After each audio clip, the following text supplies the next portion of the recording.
slow. It makes your cognitive movement slow. It makes you not as alert as you should be. And it's this day and age, we need to be very alert. We don't need another thing. We got drugs. We have alcohol. That's enough. And then you combine that with weed, then it's not very good, especially on the highways and stuff. And the reason why they want to legalize it is they see all these people out here pushing weed and stuff, and they making money, and they don't have to pay taxes. Well, they're the ones who want to control it. They're the ones who... Well, I'm going to have to go, Mary. Thank you for your call. Thank you all for calling in. I'm sorry for those I didn't get to. Thank my executive producer, Fatim Muhammad, my technical producer, Lee Majors. Don't forget, tonight and every night, Monday through Friday, I'm live on Politics Nation with Al Sharpton, 6 o'clock Eastern Time, 5 o'clock Central Time. And remember, whatever you do, wherever you go, however you feel, tell somebody. Reverend Al told you personally, keep it real. Keep it real. Keep it real. Talk to you tomorrow.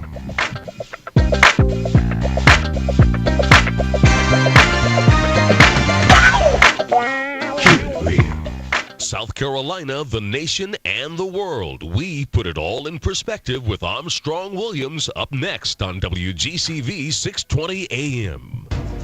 The views and opinions expressed on this broadcast are not necessarily those of WGCV 620 AM, its staff or management, or our parent company, Glory Communications Incorporated. I remember the moment. I'll never forget that moment. As long as I live. As long as I live. That moment, we arrived on the scene. The storm had nearly destroyed the area. This was our own community. Friends, family, people we grew up with, went to school with. We were there to help. Okay, Several of us were working to rescue a family. They made it down to the storm cellar, but the house collapsed on top of the cellar door and trapped them. We had chainsaws going, and we had to use Humvees and heavy machinery to move massive trees and debris. We got them out.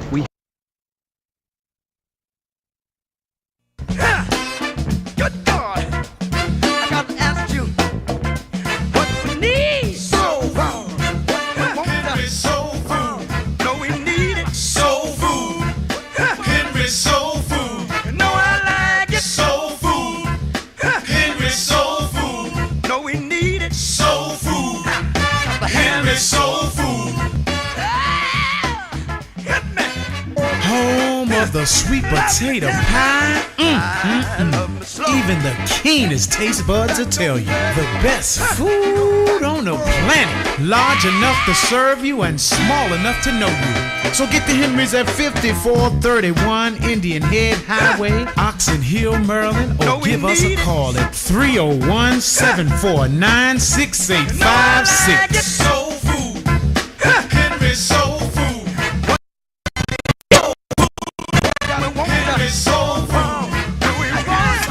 Welcome to the Armstrong Williams Show, brought to you by Golden Crust Bakery, the fastest growing Caribbean-owned franchise in the United States. Golden Crust is committed to the delivery of quality food and excellent customer service. Visit them today at goldencrustbakery.com.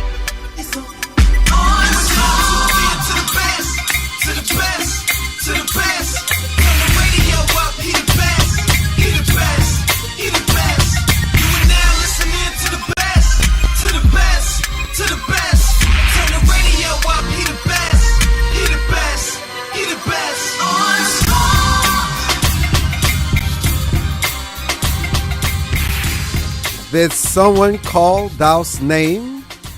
I thought I heard my name. Did you hear my name, Nana? Nana's not even there. I'm talking to thin air. Micah Cutler. Micah Cutler's not even there. Just talking to myself. Hello, everybody. But I know I'm talking to somebody. How you doing today? How you doing? We're live. Thank you so much for joining us. Randy was pretty hot yesterday when we were going off the air. I don't know why Randy calls in these 2 minutes before the show is about to close. If you want to get in on the conversations, you should call at least before 4:50 if you want to have a real dialogue. Not calling when the show is about complete. No, 1-866-620-67 6620. Did you hear the news that Michael Jackson's daughter, Paris, tried to commit suicide today? Isn't it sad? They said she was tweeting all night that something was going to happen. It's sad. It really is sad. What's going on with our children? What's going on with them? Kid is only 15 years old. What is going on? Just sad. We never know the impact that his death may have had on his children. I mean, obviously it had a great impact.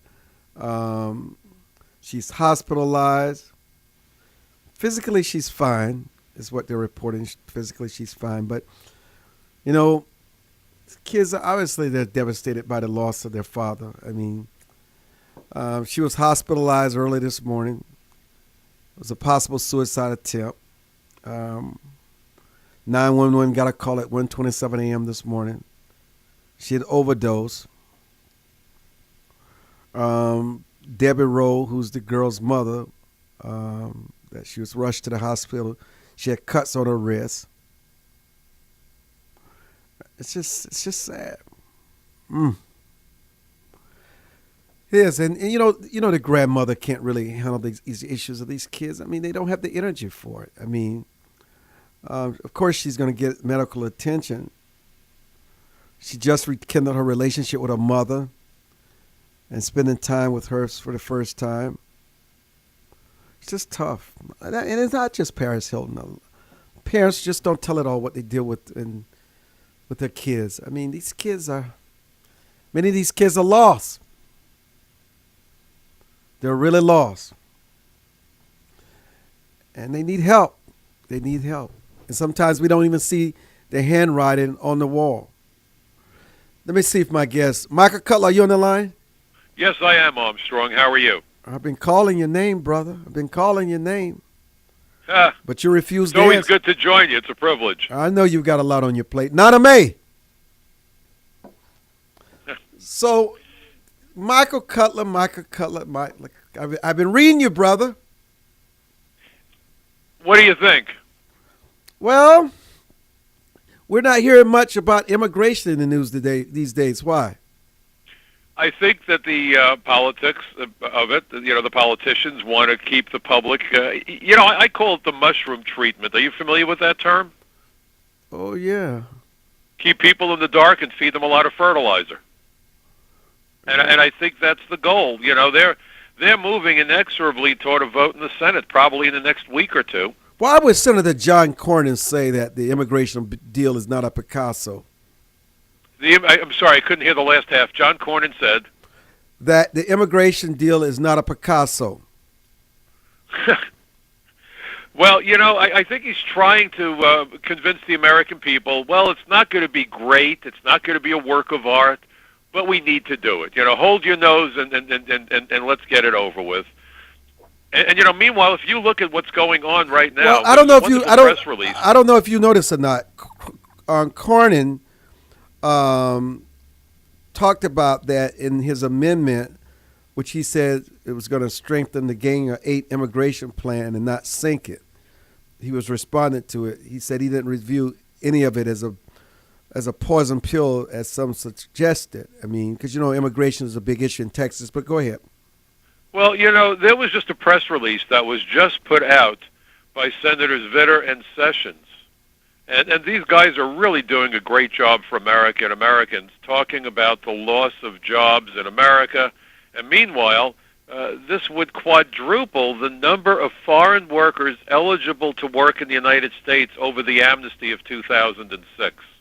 And they quoted one of my good friends, Lou Barletta, the congressman from Hazleton.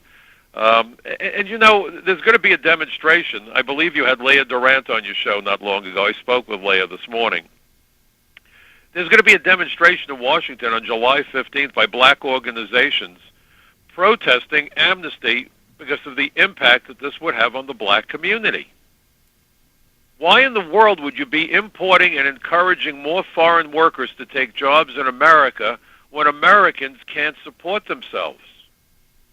How big a betrayal do you see that as being? Because I think this is huge. So you think that this immigration really impacts the labor force, especially among those that are already struggling to keep up? Absolutely. You know, labor is a commodity, Armstrong. And if you think about the way the diamond market is controlled by the De Beers Company and others that are involved with the production of diamonds, they very carefully control how many diamonds are released into the market. That's true. Because they know that if they can control supply, they can control price. If you dump any commodity on the market, and how many times do you hear China accused of dumping? Well, if you dump any kind of product into a market, what happens is the price drops through the floor. If you dump workers into the labor pool, and there's two things that happen. Unfair competition for American workers, which the law says is illegal, and they want to change that law, by the way. Alan Greenspan, when he testified for Chuck Schumer back on April 30th, 2009, referred to Americans with skills or education as the privileged elite, and he bemoaned the fact that they earned what he called a wage premium, and he said the solution was to open immigration quotas to make American workers face international competition. And he said the goal should be to eliminate inequality or reduce inequality in wages, which is an interesting use of language, because certainly if inequality was based on race, religion, ethnicity, gender, we would all agree. So we hear inequality and immediately we think we know what we're hearing. It was a verbal sleight of hand. But he said inequality based on skill. So what Greenspan actually laid out was this idea of flooding the labor market with foreign workers, and he said, by the way, the foreign workers would bring their families and they could then live in the houses, or the housing units, again, his language, that had been occupied by American families. Yes, American families were driven to bankruptcy by the economic crisis that he helped to create, and then he said, what's the solution? Let's bail out the banks, because he said this is hurting the banks. And how do we help the banks? By importing people to live in the houses that were lost by American families. I mean, if you want to talk about a knife in the back for every American worker and his family, and who suffers the most in terms of unemployment? It's the minority communities in America. Everyone's suffering, but the suffering is greatest in the black and in the American Latino communities. And the politicians lying through their teeth, I'm not going to beat around the bush, this is too important, are so eager to do this to us to satisfy the people making the campaign contributions. And the double whammy is not only will this hammer American workers and their families into the ground and destroy the middle class, but it's opening up a can of worms for national security. Because we are now, under the Obama administration, providing hundreds of thousands of undocumented illegal aliens, meaning they can't or maybe don't want to prove who they are. We're giving them identity documents under the DREAM Act business that never passed, without even doing so much as a face-to-face interview. Is this the Washington Times said the approval rate for these applications was running in excess of 99%. But is this unique just for the Obama administration? It's been bad through a series of administrations, going back to Jimmy Carter, who said we couldn't use the term illegal alien. And by the way, the word alien isn't an insult. It just means any person who's not a citizen or national of the United States. No insult, just clarity. Reagan gave us the first amnesty, which was a disaster. But that amnesty that was supposed to be a one-shot deal for about $1 million or $1.5 million wound up involving nearly $4 million, was bad. This amnesty could involve 30 or 40 million. So this has taken this to a level that is unfathomable and unprecedented, and there's not even an effort being made to have any kind of integrity to the process, Armstrong. You know, there's a law on the books right now, the laws that the Congress wants to change, that says that if you aid or abet, encourage or induce, harbor or shield illegal aliens in entering the United States and remaining thereafter in violation of law, you're committing a felony. How is it not a violation of that section of law to, number one, have sanctuary cities, which goes unpunished, and number two, to proclaim that anybody who's here should be put on a pathway for lawful status? Michael, just hold there. Okay. We're coming back. I'm Armstrong Williams. Don't go away.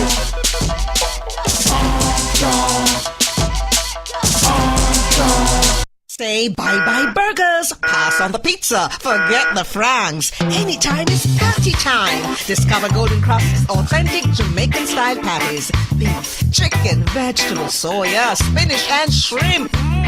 Feast on our great taste sensations. Jerk chicken, oxtail, sliced fish, and much more. Savor the taste of the Caribbean. Only at a Golden Cross near you. A family tradition since 1949. GoldenCrossBakery.com.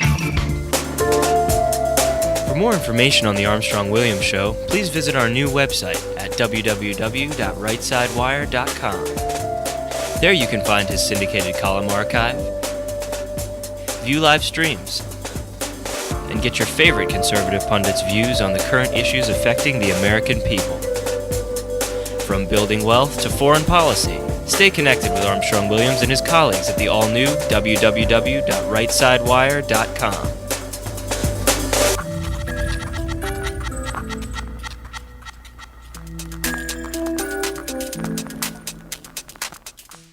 Hi, this is Armstrong Williams. What does it mean to be conservative? Freedom of speech, freedom of free enterprise, freedom of assembly, less government, less taxes. As a matter of fact, a flat tax. Everyone should pay proportional tax. It doesn't matter whether you make $100 million or $10,000. Everyone should pay their 10%. Everyone should have something at stake in this American economy. I'm Armstrong Williams expressing what we mean by conservative traditional value. Does your school, team, church, or charity need a new fundraiser? Do you need to work out of your home or part-time? Are you a small business that can use an additional revenue stream? Then you need Yellow Llama. Do you need affordable web services or tools to enhance your existing business? Are you a graphic artist who wants to create a revenue stream with your art but not get ripped off? Then go to www.yellowllama.com. America must change course if we hope to survive and save the American dream for our children and grandchildren. How do we fix Social Security and Medicare? How do we cut government spending? How do we reform health care? How do we simplify the tax code? The Heritage Foundation has a bold plan that tackles these tough problems using common sense solutions that leave partisan politics on the sidelines. Find out how we can save the American dream at savingthedream.org, paid for by the Heritage Foundation. Hi, this is Armstrong Williams with an opportunity to own a piece of paradise in Nassau, Bahamas. Spectacular land prices, 8,000 square feet, 20,000 square feet lot, affordable prices, hilltop properties with views of the magnificent sea. Just call 242-677-3120 or 3121 or go to info@rightsidewire.com and leave your information. Where heads of state, sports, entertainment, and political celebrities meet. You're listening to Armstrong Williams. Do other countries face similar threats from illegal immigration that the United States does? Well, I think there are threats. Look, we know that terrorists are operating around the world. I'm asking a different question. I'm not talking about terrorists. I'm talking about illegals. It'll be interesting to see how other countries have adapted to this changing situation and how they address this issue. Well, no other country has provided amnesty the way we have in the past. No other country has the magnitude of the problem that we have. And other countries have tightened up on enforcement, especially as their economies have declined. You know, it only makes sense to make certain that we take care of our own citizens first. Let's put it this way, Armstrong. We always see these horrible stories about a plane crash or a car crash or a building fire, and there's always that heart-wrenching image of the parent dragging their injured child, cradling it to their chest, racing out of that burning building or that other catastrophe, trying to get help for the child. Does anybody yell at the person and say, my God, why did you save your own child first? It's common sense. America is a very charitable country. We are the world's 911. When there's an earthquake, a tsunami, upheaval, uprisings, whatever, we're there. But, you know, I think it's time that the American government looked inward and said, well, but first and foremost, as President Lincoln said, this is a government of the people, by the people, and for the people. Let's take care of Americans first. That had always been the way we did business. My understanding was that during the Depression, Roosevelt said, let's crack down on illegal immigration to make certain that Americans get the jobs. That's how we built the middle class. Prior to the Second World War, immigration was the responsibility of the Labor Department. The idea was to keep Americans from facing unfair foreign competition. That makes sense. Today, because of campaign finance, because of the Chamber of Commerce and other interest groups that can only see profit without regard to the harm it does to Americans, we're not doing that. We are doing what's in the best interest for the bottom line of multinational corporations that don't even say a pledge of allegiance to the American flag. They say a pledge of allegiance to the bottom line, and they're getting what they want, but are Americans getting what they need? But what else do we get besides the obvious from the illegals? Well, here's the deal. First of all, we admit more lawful immigrants every year than the rest of the world combined. Last year it was over 1 million. The year before that it was more than 1.1 million. We naturalize well over 500,000 new citizens every year. These are huge numbers. We admit tens of millions of foreign visitors on non-immigrant visas or for temporary purposes into the United States every year. We admit hundreds of thousands of temporary foreign workers every year. So we do all that. It's not as though there's no legal way to come here, which is what Chuck Schumer and the other 8 gangsters would have you believe. We are the most welcoming nation on the planet, and that's fine. But when you get kids to go to college and run up student loans that look more like a mortgage payment and then can't find a job with their degree in their hand, something is terribly wrong, and that's what's happening. It's not that we're not producing enough engineers and scientists. The statistics are clear on that. We do produce them. The problem is that by bringing in foreign students and foreign workers from third world countries, those people will accept far lower wages. So this is really playing right out to what the blueprint was that Alan Greenspan laid out. And by the way, Greenspan was the guy who said, let's provide subprime mortgages for illegal aliens. Now think about that. You can't do a real good credit check or a background check on somebody who's used multiple false identities. There was no way of knowing what kind of credit risk we were dealing with. But you know what? One of the things we're not discussing here is that the system also exploits them. Oh, absolutely, it's exploitive. It's all about exploitation, Armstrong. It's all about exploitation. Here's my question.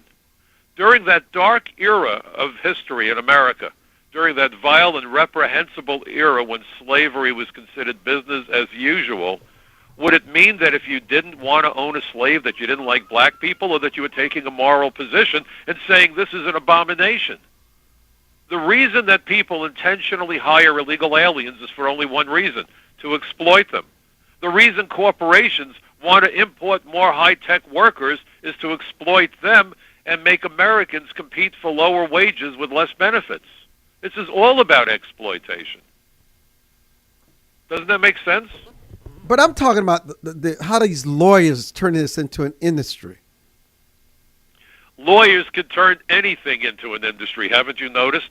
Why do you think Shakespeare famously said, first kill the lawyers? I'm not suggesting we go out and kill lawyers, but tell a lawyer joke and everybody wants to laugh about it, because they have become the profession that everyone loves to hate. They're the ones who can't wait for the next car accident or the next catastrophe so they can sue somebody. I mean, if you want to talk about a bottom feeder, some of these lawyers certainly qualify. That's not to besmirch the entire legal profession. Certainly there are brilliant lawyers, and they serve very important purposes in a society. But the lawyers that don't care about the morality of what they're doing and what they advocate for, I compare that to a cancerous growth. Cancers have an insatiable appetite for nutrients. The greedy have insatiable appetites for wealth. In both cases, they do real well right up until the day that they kill off the host organism. We are killing off America because of the greed of the corporations, the attorneys, the special interest groups, and the like. I agree with making a profit. I'm all about capitalism. But not at any cost, when the cost is the American middle class, American working poor, and America's national security. There's got to be a line drawn somewhere. I sometimes wonder who's the voice for the illegals. Say again? I wonder how the illegals really feel about this argument. Because I think they have a lot of pride. They do, but I'll tell you an interesting story. I was asked to testify before a hearing over in Indiana where they were trying to get their own immigration bill passed. And I've done a bunch of hearings around the country on the state level as well as before Congress. And what was so interesting is that this guy who was allowed to testify, and he was an illegal alien, by the way, and some woman yelled at me, "How dare you come from New York to testify?" And I said, "Why aren't you complaining about an illegal alien who came here from some other country to testify?" She didn't know how to answer that. But this guy came up to me, and he was all worked up, and I'm thinking, gee, I hope he doesn't want to have a fist fight. I'm getting too old for this business. And he surprised me. Rather than express anger, he hugged me. And he was there with his friends. He spoke broken English. And he said, "Mr. Cutler, I know you're a good guy. I know you don't want me to be here because I'm here violating the law. But I'm desperate because I can't feed my family otherwise. I wish I could stay home." But he said, "You're the first American to talk about how terribly we're treated." He said, "If you treated your dog the way that my friends and I are treated, you would go to jail." I used to raid apartments. Are they badly treated? Talk about that, because that's something we don't hear enough about. Sure. Look, I have gone into apartments where it was a 2-bedroom apartment designed for a family of 4, a mother, father, 2 kids, whatever, and you realize that there were 20 adult men jammed into a 2-bedroom apartment with 1 bathroom. The only furnishings to be found were bare mattresses, filthy mattresses laid end to end and side to side. You flipped on the light switch. You develop a gallows humor after a while. We called it a moving wall. And what a moving wall was a wall that was so thoroughly infested with insects that when you turned on the light, you couldn't tell what the color of the paint was because all you could see were bugs scattering in every direction. It looked like the football stands with the fans doing the wave. The stench would stay in our noses for weeks. One of my buddies retired from the job, and I went to his retirement dinner, and Bob came over. He gave me a little hug. He said, "Mike, it's been a privilege to work with you for the last 20-odd years, but the one thing I'm not going to miss is the stench of poverty." It's that bad. It's that bad. It's how they live. We've had firemen injured and killed because you have apartments that are illegally subdivided where it becomes a rat's maze, where firemen went in to fight a fire and they couldn't get out of the apartment. They couldn't get to the fire escapes. Terrible situations. You see the exploitation of young women. You have guys coming here without their wives and girlfriends Friday night. They go to houses of prostitution. We used to raid those houses. And many of the women that were there were coerced into becoming prostitutes. Many of them themselves were illegal aliens. The exploitation is horrific, but it's the underbelly that nobody in average America sees. We saw it as immigration agents, and it's glossed over. It's kind of like don't look, don't tell. But the reality is that there is exploitation, there is suffering. It's awful. You have employers who are so unscrupulous. We had one guy call me up. It's a funny story. This is years ago, before it was a crime for knowingly hiring an illegal alien.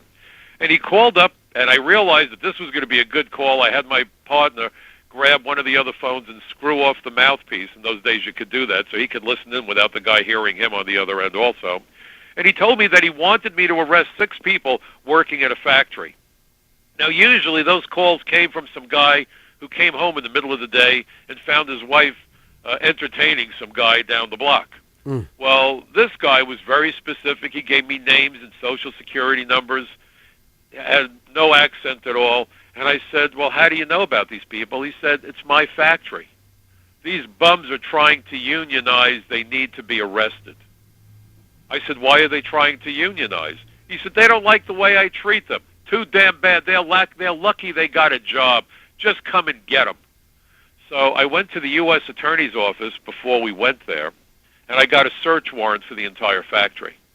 And I showed up with 2 squads of agents. We circled the building in case anybody tried to flee. I went in, and this guy was a Korean War vet. This is back in the early 80s. He was manhandling these people because he was this big 6'4" guy, a real big powerhouse, and he was throwing these people at me. Here's Julio, here's Ramon, here's this guy, here's that guy.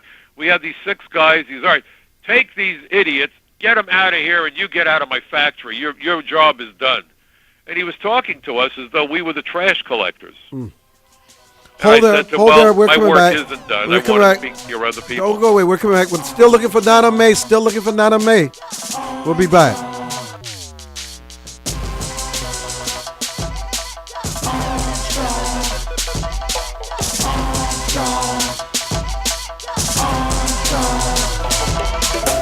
more information on the Armstrong-Williams Show, please visit our new website at www.rightsidewire.com. There you can find his syndicated column archive, view live streams, and get your favorite conservative pundits' views on the current issues affecting the American people. From building wealth to foreign policy, stay connected with Armstrong Williams and his colleagues at the all-new www.rightsidewire.com. Life is full of unexpected changes. Everyone has potential to do wrong. And when they choose to do it, contact the Bucksell Group for your private investigation needs. TheBucksellGroup.com or by phone at 202-243-9746. Whether there's an instance of a cheating spouse, child custody, process service, or security, don't continue suspecting. Get closure so that you can move on with your life. Visit TheBucksellGroup.com now or call 202-243-9746. If you think it's happening, it probably is. To travelers along the road of life who have fallen asleep at the wheel, to the many who woke up in time to avert disaster and get back on the righteous path. For the ones who crashed and survived and now adhere vigilantly to a virtuous and righteous path. Finally, Armstrong Williams' much-anticipated new book, Reawakening Virtues, gives his insights into these daily challenges and much more. Reawakening Virtues is available in bookstores and at Amazon.com. Join the millions of Americans who pursue one of our country's finest traditions, from hunting to sport shooting. Since 1871, the NRA has grown as a service organization involved in all aspects of shooting sports and is a proud defender of the Bill of Rights. Join today to begin taking advantage of exclusive membership offers and discounts, including up to $25,000 in insurance coverage. Contact the NRA today. Call 1-800-672-3888 or visit nra.org. Most Americans simply have never been taught the basics of money management, let alone how to secure their financial future. But there is hope. Financial Education and Literacy Advisors, also known as FELA, does what others don't. FELA teaches financial education. If you'd like more information about providing a financial wellness program for your employees, or a credit-bearing college course in personal finance, or other valuable programs, please visit myfela.com. That's myfela.com, or send an email to info@myfela.com. Elder Chicks is an exciting part of the fastest growing segment of the population. Women in their 70s, 80s, and older who are mastering the art of a senior life. We're no longer unseen and unheard. We're providing role models for each other and the baby boomers who are fast approaching retirement. Join our virtual community. Hit www.elderchicks.com on your computer keyboard.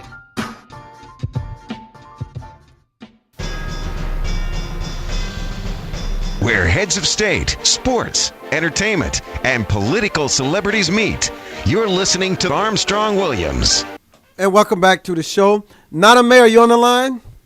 Yes, I am. Oh, I've been calling your name like I'm married to you. I heard you calling, but I couldn't, I guess you didn't hear me say, I'm here, I'm here. I never heard you. How are you doing? Did you raise your hand?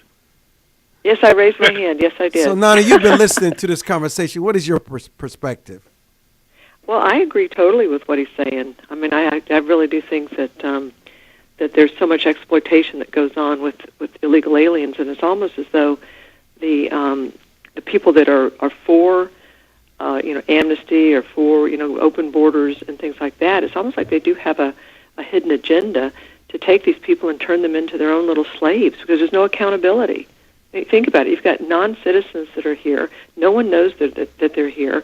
There's no record of them coming in. They can literally become sort of off-the-grid slaves. And, the point he was making about these young girls that are, set up as, prostitutes against their will, who are they going to go to? Who's going to know they're missing? Who's going to report them missing? I mean, there's a legitimate reason to have closed borders in any country so that you know who's coming in and who's going so that you can protect the rights of the people. Now, it's one thing if you have an unfree country, like you're going into the Soviet Union and stuff, but the irony is you can't get out of countries like that.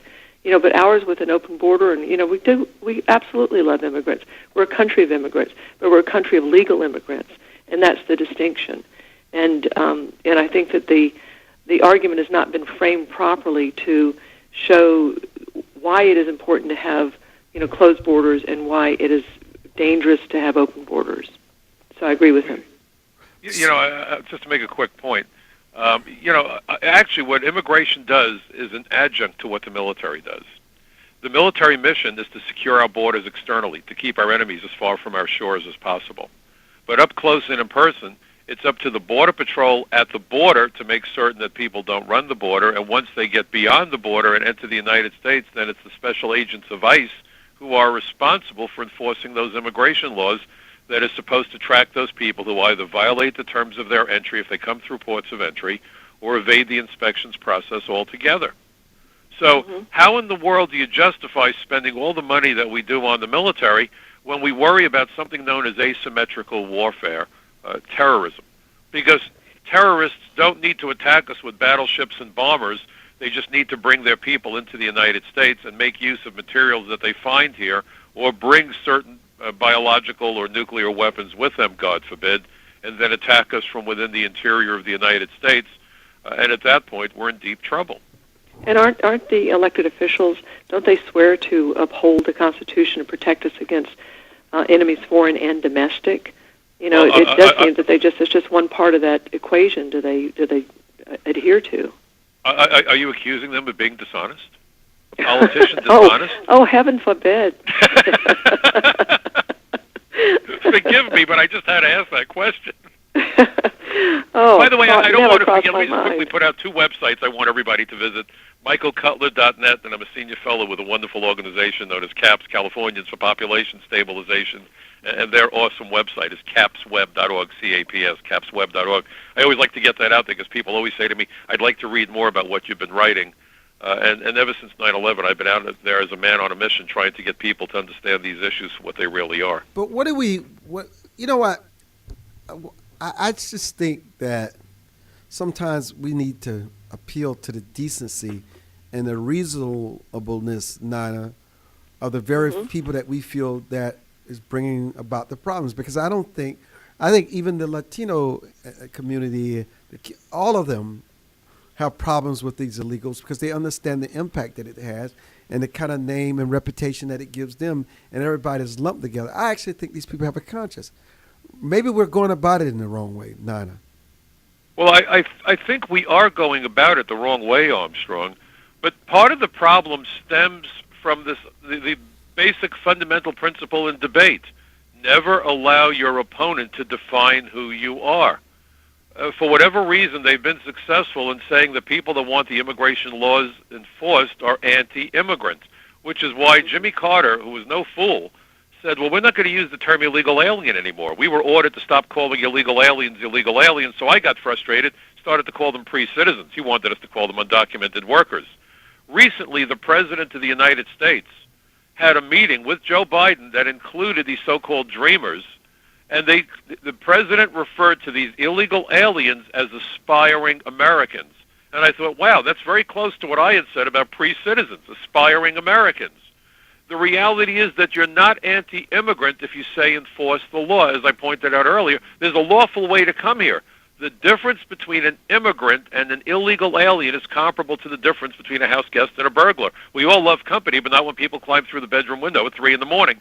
The problem is the folks that want enforcement very often allowed themselves to be drawn into this debate by false accusations and false language or deceptive language. But if it was done fact-based with honesty, just the way that this young lady on the phone with us had described it, and the way that I've been trying to describe it, and the way you talk about it, this creates a very different impression for most people. We've got to be mindful about the significance of words, don't you think? Well, and where do you draw the line? I mean, if you're talking about aspiring Americans or pre-citizens or whatever, I would think that anyone that's ever visited this country or has heard about this country would want to aspire to live here. So you're talking about 6 billion people on the planet. I mean, how do you monitor that? How do you decide, okay, let's just open the border and let them all in, or are we really going to have to be serious about this because everyone on the planet wants to live in America? You know, there's got to be a point where you got to be realistic about it. Great point. And by the way, are you antisocial if you lock your door at night? Right, exactly. No, yeah, I love your analogy about, you know, you're my guest. You're fine as my guest, but don't even think about breaking into my home. Yeah, but you come here under my terms with the conditions that I preset. You know, Right, I'm the son of exactly. an immigrant. My mom came here from Poland ahead of the Holocaust. I'm Jewish. My grandmother died in the Holocaust. Thank God America let my mother in. Otherwise, she wouldn't have survived the war, and I wouldn't be here. My children wouldn't be here. In a real sense, I owe America not just my life, but my children's lives. But you have to have control over who you're letting in, again, because people that evade the inspections process may simply be coming to work, or they may have something more nefarious in mind. Let me ask you a question. If, God forbid, you came home today and saw somebody sitting in your living room that you had not invited in, instinctively, what are you probably going to ask them? By instinct, we say to them, what are you doing here? Isn't that what we would say? Yeah. Now, why do we ask that? Because we want to know what motivated them to break in. The problem You're is not going to ask them. You're not going to ask them. Know. That's not what you're going to ask them. You're going to shoot them if they don't see you first. I like how you think, Armstrong. I was going to say that, but I didn't know where you wanted to go with this conversation. That's obvious what you would do. I wouldn't ask them anything. I draw down on them, exactly. Yeah, exactly. I wouldn't ask but you, nothing. But you understand my point. Yeah. So the point is we don't know why they're here. We don't know who they are. And, you know, there's a growing problem with members of Hezbollah who are operating in Latin America in increasing numbers of countries. There are direct flights from Iran to Venezuela. We know there are terror training camps in the tri-border region of Brazil. Argentina is experiencing an upsurge or a major increase in members of Hezbollah and the Iranian shock troops, the Quds. So understand that this poses a direct threat to us. They just arrested a guy, and it's not being made public, really. I'm going to be talking about it with Kimberly Dvorak tomorrow. We're doing a Skype interview. There is a guy who was a naturalized citizen. He apparently lied on his application for citizenship, concealed the fact that he was a member of Hezbollah. Oh. He had previously worked as a translator for the U.S. Army in Iraq, and now he was trying to get a security clearance with the Department of Defense and concealed the fact that he was allegedly killed an Israeli soldier back in the 80s as a member of Hezbollah. And here's this guy looking for a security clearance in the United States and lied on his application. And many of them probably could get it. Yeah, absolutely. Did he get the clearance? He got it then, right? Yeah, absolutely. So look at what we're doing. You right now have the President of the United States under the aegis of the so-called DREAM Act. And by the way, it's remarkable. It's about young people. Well, if it's about young people, why is the age cutoff 31? I'm on the wrong side of 60, so 31 sounds awfully young to me. But in what society would 31 be a child? It's a way of disguising the truth. This has all been about disguising the truth. It's not that the illegals are hiding in the shadows. It's that the truth is being kept from the American people in the shadows. So they have given out hundreds of thousands of identity documents to illegal aliens who may be as old as 31 without even so much as a face-to-face interview. Think of the national security nightmare that creates. The 19 terrorists who so savagely attacked America on 9/11, 2001, in the aggregate used more than 300 false identities or variations of false identities. If you look at the 9/11 Commission findings, and in fact I provided testimony to the 9/11 Commission, and I've raised this issue at congressional hearings where I've testified, the 9/11 Commission warned about immigration fraud, about people applying for residency or work status or political asylum, that we need to be careful that terrorists aren't using it as an embedding tactic. And what are we doing about that concern? Absolutely nothing. So not only are we destroying the middle class and making it impossible for America's working poor to climb out of poverty, we're also undermining America's national security and public safety. And the politicians in Washington who are sponsoring comprehensive immigration reform are telling us that the only thing we need to look at is the Mexican border. Hold there. Michael Cutler, Nana May. Nana, we got you. We're coming back to you. Don't go away. Okay, I'm in.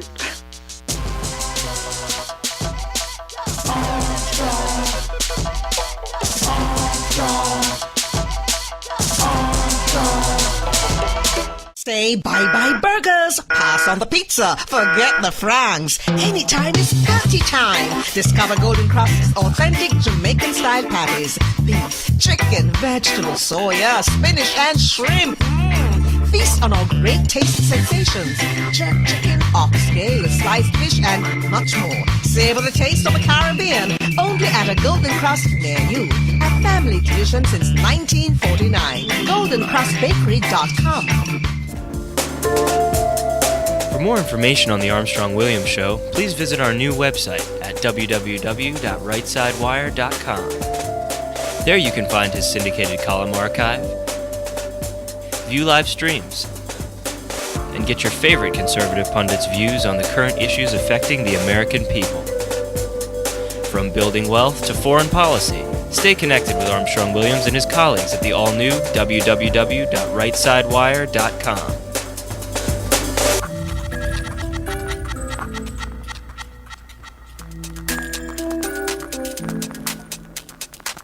Does your school, team, church, or charity need a new fundraiser? Do you need to work out of your home or part-time? Are you a small business that can use an additional revenue stream? Then you need Yellow Llama. Do you need affordable web services or tools to enhance your existing business? Are you a graphic artist who wants to create a revenue stream with your art but not get ripped off? Then go to www.yellowllama.com. Anderson Brothers Bank, a family-owned and operated establishment that blends traditional personal service, local market awareness, and advanced technology to meet the financial needs of its customers. Visit abbank.com or call 843-464-6271 to see how they can assist you with your banking needs. Anderson Brothers Bank, celebrating 75 years of community banking, the way it should be. Stability right in your backyard since 1933. America must change course if we hope to survive and save the American dream for our children and grandchildren. How do we fix Social Security and Medicare? How do we cut government spending? How do we reform healthcare?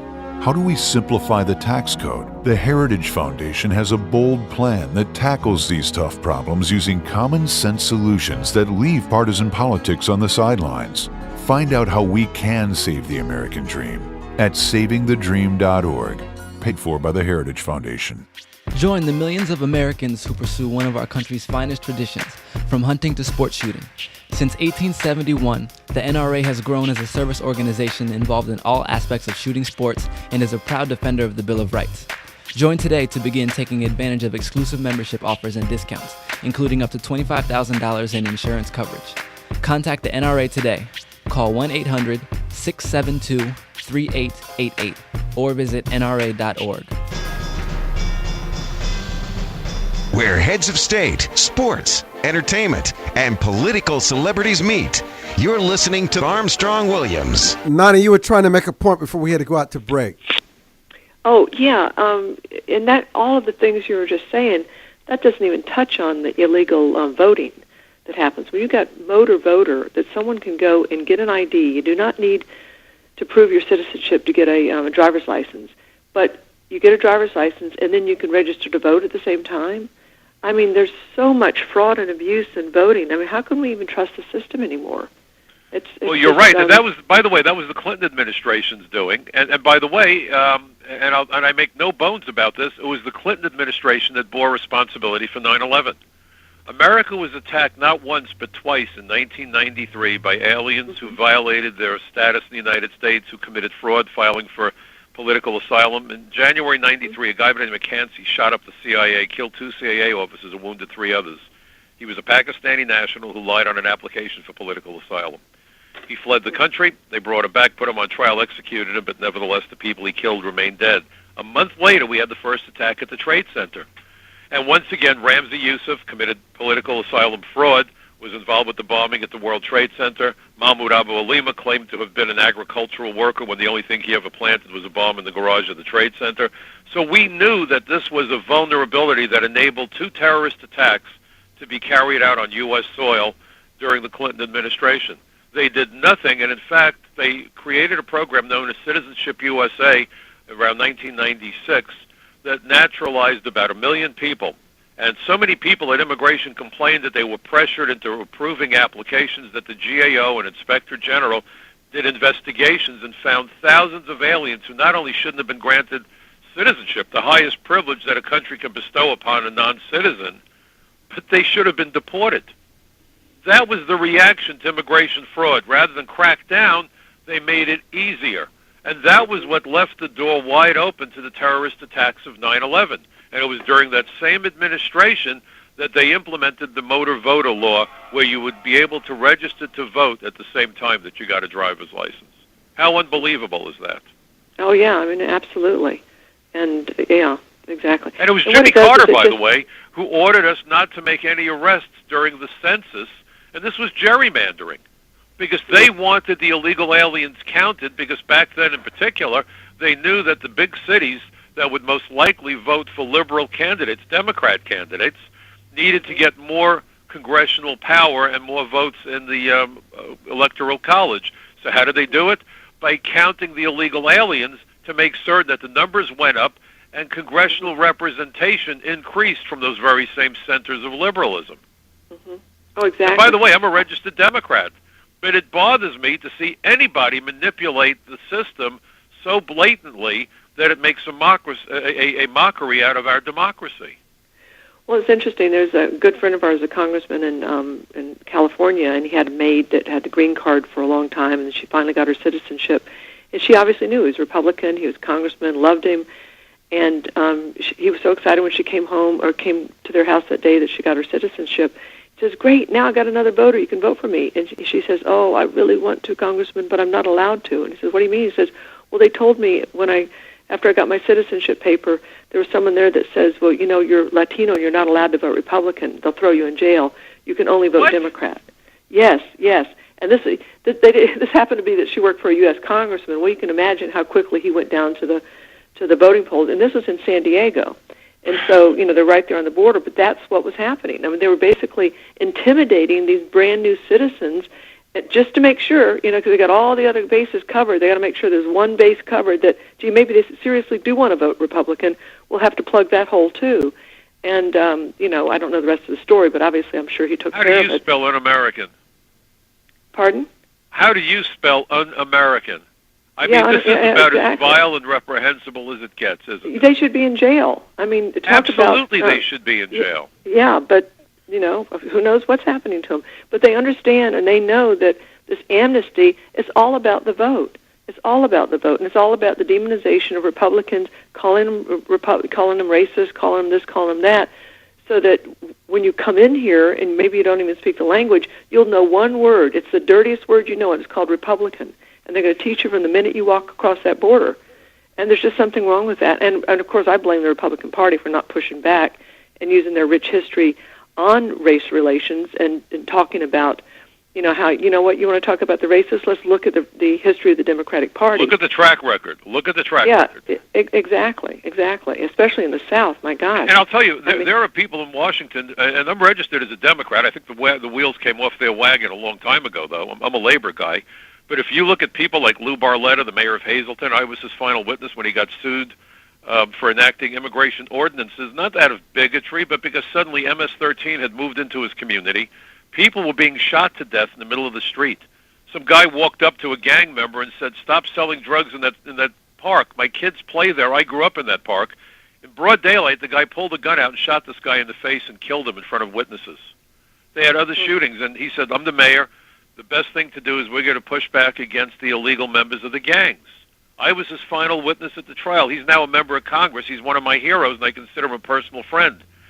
Steve King from Iowa, another conservative Republican, another great leader. Jeff Sessions, senator from Alabama, another conservative. I've testified for him. I've worked with his people. Same thing with Chuck Grassley from Iowa, another conservative. You know, folks, we've got to start thinking about political parties as being the best way to define candidates. We really need to look at candidates as individuals and see how they vote as individuals and whether or not they put their constituents and Americans first. How's that for an interesting idea? Nina? Yeah, no, that is a very interesting idea, but it's sort of like, I used to be a Democrat too, and then I saw the light. One of the reasons I changed parties it's easy to see that light. When I was in college, if you were a Republican in the South, you were called an in-lover. And I said, well, okay, I guess I'm a Republican then. And, you know, in-lovers, you know what all that means. Wow. And so I switched parties instantly, and then I started learning more about the history of the party and found out that it was the Abolitionist Party. It was founded specifically to abolish slavery. Lincoln was the very first Republican that there was. And the interesting thing is, think about what happened with 11 years after the founding. You had Lincoln as the first president. A war was fought and won over the issue of slavery, and that's just 11 years later. I mean, so things can change. We can't be too disheartened about it and go, oh, things will never change. It's always going to be this bad. And it really is just a matter of educating people and letting them know what the truth is. And but the same party that did what they did, that founded the KKK, this is the Democratic Party, that established the Jim Crow laws, that did everything they could to keep the first black senators and congressmen from coming to Congress to, fulfill their jobs as elected officials. The same party is doing exactly the same thing against blacks and against Republicans if they dare to leave their liberal plantation. Look what they've done to, Condoleezza Rice and Clarence Thomas, and now they're doing the E.W. Jackson, who's the lieutenant governor nominee down here in Virginia. They've already started pillorying him because he dared to leave that liberal plantation because he's a black man. Blacks are not allowed to be Republicans, not allowed to be conservative. And they're doing the same thing with the Hispanics. The Hispanics are ours. You can't have them. And that goes back to that exploitation thing. So they're being exploited on every single level, from being working exploitation to voting exploitation. And it's the story that I just told you about my congressman friend whose maid was being exploited by being lied to by government officials that she was not allowed to vote as a Republican. It's so insidious. It's insidious. It's beyond like political politics. We're talking about laws being broken, and we're talking about losing the republic because of these laws being broken. And people have an agenda, and so I think we need to call these agendas out. And there's another point I'll make real quickly. As a kid, I was scrawny. I used to get beat up all the time. And my dad, may rest in peace, was a construction worker. He was a plumber by trade, as he used to love to say. And I have such respect for tradesmen. I don't think a tradesman is any less significant than any other profession. Accountant, school teacher. America's a great orchestra, and a lot of people have different instruments to play. But my dad said to me, you've got to learn to stand up for yourself. You've got to go to a gym. You've got to work out. You've got to learn how to box. He said, because you're going to wake up one morning and I won't be here. And tragically, that day came when I was 19, and he was dying of lung cancer, and I carried him off his job his last day at work. And I learned to defend myself. Today, when kids stand up to bullies, they're in trouble. We've become a passive nation that allows this bullying tactic, and I think it plays right into the hands of those people who would compromise our democracy and keep from us the ability to defend ourselves against the insanity that we're witnessing in the name of government. What are your thoughts? Oh, yeah, they're trying to turn our sons into little girly girls. I mean, if some little boy chews his little Pop-Tart into the shape of a gun, and then he's suspended for like 10 days or something.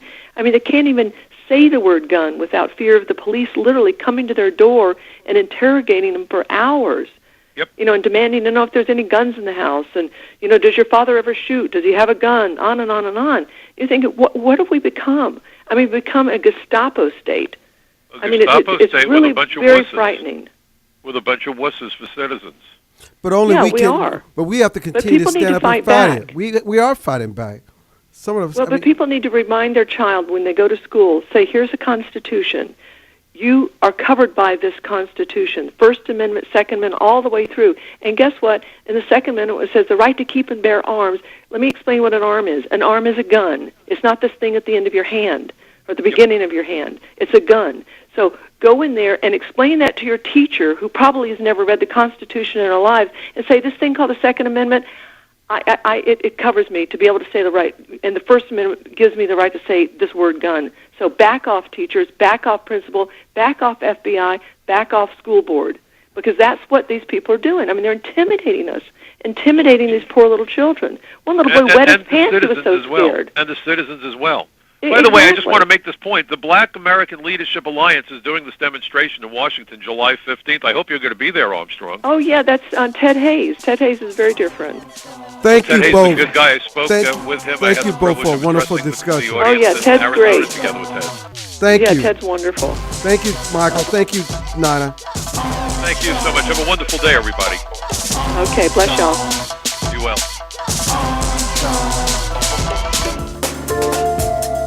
For more information on The Armstrong Williams Show, please visit our new website.